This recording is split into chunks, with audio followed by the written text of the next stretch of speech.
Hello friends, welcome to exam assistant.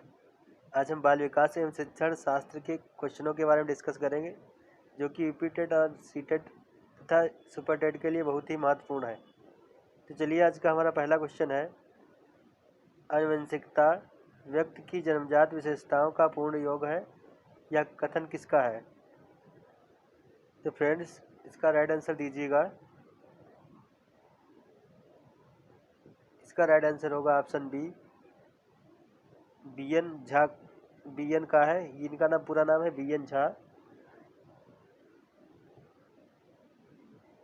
अगला question देखते हैं। अस्तित्व के लिए संघर्ष एवं योग्यतम की विजय सिद्धांत के प्रतिपादक थे। इसका राइट आंसर दीजिएगा। तो फ्रेंड्स, इसका राइट आंसर होगा ऑप्शन बी, डार्विन ने अस्तित्व के लिए संघर्ष एवं योग्यतम की विजय सिद्धांत का प्रतिपादन किया था।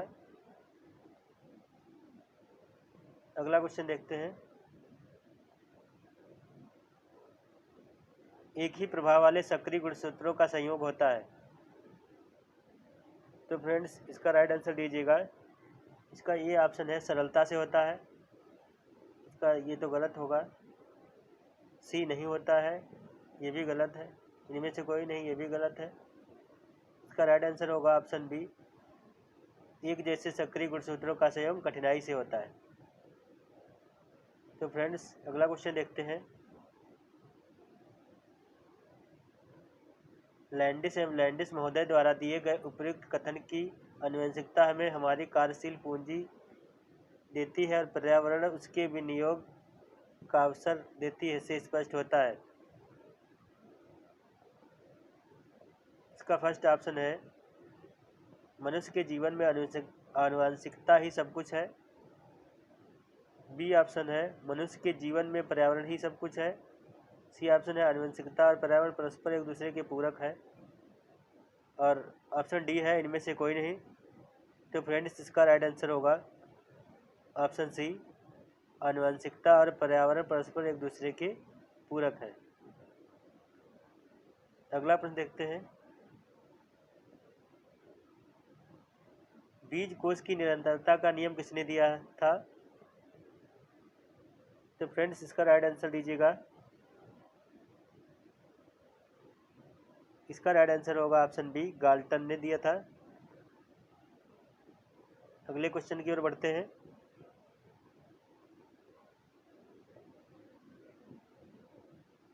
प्राणियों में अर्जित गुण भी संक्रमित होते हैं, या किसका विचार है?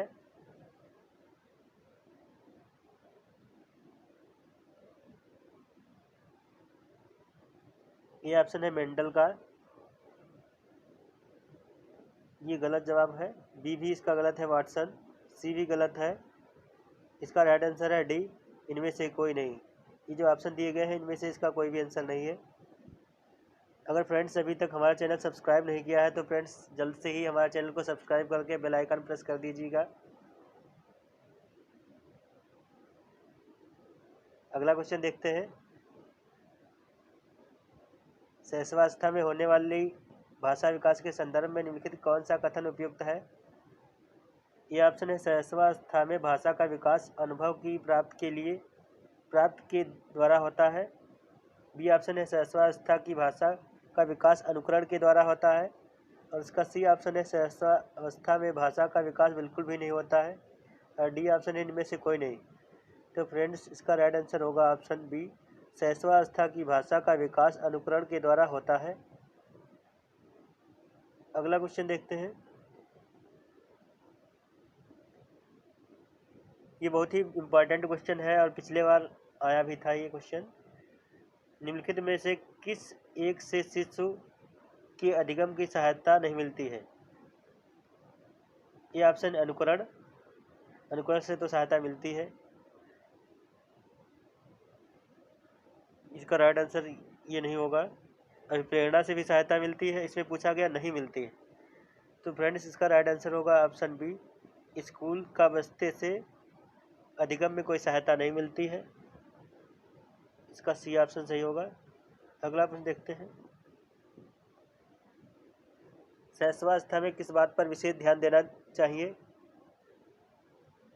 ये ऑप्शन है आज्ञा पालन, जो कि गलत है। सी ऑप्शन है अध्ययन। शैशवावस्था में अध्ययन की कोई आवश्यकता नहीं होती है और ना ही नैतिकता की। तो फ्रेंड्स, इसका राइट आंसर होगा ऑप्शन बी। हमें शैशवावस्था में बच्चे के पोषण में विशेष ध्यान देना चाहिए। अगले प्रश्न की ओर बढ़ते हैं। प्राथमिक स्तर पर भाषा शिक्षण का उद्देश्य बच्चों को क्या है? अक्षरों की बनावट के प्रति सचेत करना। ये ऑप्शन ये भी गलत होगा। सी ऑप्शन है मातृभाषा की लिपि की पहचान करवाना, इसकी कोई ज़रूरत नहीं होती है। और डी इनमें से कोई नहीं, ये भी गलत है। तो फ्रेंड्स, इसका राइट आंसर होगा ऑप्शन बी, सहज अभिव्यक्ति का अवसर देना। उन्हें ऐसी भाषा सिखानी चाहिए जो कि सबसे सरल और सहज लगनी चाहिए। तो फ्रेंड्स, आगे प्रश्न की ओर बढ़ते हैं। बच्चे सामाजिक खेलों में भाग लेने लगते हैं। ये ऑप्शन है दूसरे वर्ष एवं आगे की आयु के दौरान। नहीं, ये इसका ऑप्शन गलत है। चौथे वर्ष एवं आगे की आयु के दौरान, ये भी गलत है इसका आंसर। और डी है 5वें वर्ष एवं आगे की आयु के दौरान, ये भी गलत है। तो फ्रेंड्स, इसका राइट आंसर होगा ऑप्शन बी, तीसरे वर्ष एवं आगे की आयु के दौरान बच्चे सामाजिक खेलों में भाग लेने लगते हैं। अगला प्रश्न देखते हैं। कक्षा में मौजूद बहुभाषिकता है। ये ऑप्शन है बच्चों को लक्ष्य भाषा सीखने के लिए हतोत्साहित करती है। बी ऑप्शन है शिक्षकों के लिए एक जटिल और कठोर चुनौती है। ये भी आंसर गलत है और ये वाला भी गलत है। और सी ऑप्शन है भाषा शिक्षण में बाधक है, ये भी गलत है। और डी ऑप्शन है भाषा शिक्षण संस्थान के रूप में प्रयुक्त हो सकती है। तो फ्रेंड्स, इसका राइट आंसर होगा ऑप्शन डी। अगला प्रश्न देखते हैं। विद्यालय में शारीरिक दंड पर रोक लगी हुई है। घरेलू हिंसा अधिनियम 2005 के द्वारा। ये गलत है इसका ऑप्शन। सी ऑप्शन है बाल श्रम निरोधक अधिनियम द्वारा, ये भी गलत है। बाल न्याय अधिनियम द्वारा, ये भी गलत है। इसका राइट आंसर होगा ऑप्शन ए, RTE एक्ट 2009 द्वारा। अगला प्रश्न देखते हैं।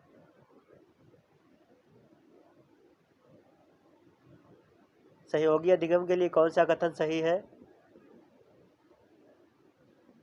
ये ऑप्शन है छात्र एक दूसरे के साथ प्रतिस्पर्धा करते हैं, ये भी गलत है। इसका बी ऑप्शन है छात्रों को विचारों की प्रस्तुति तथा स्वतंत्रता पूर्वक एक दूसरे से चर्चा करने के अवसर दिए जाने चाहिए, यही इसका राइट आंसर होगा ऑप्शन बी। अगले और अंतिम क्वेश्चन की ओर बढ़ते हैं हम।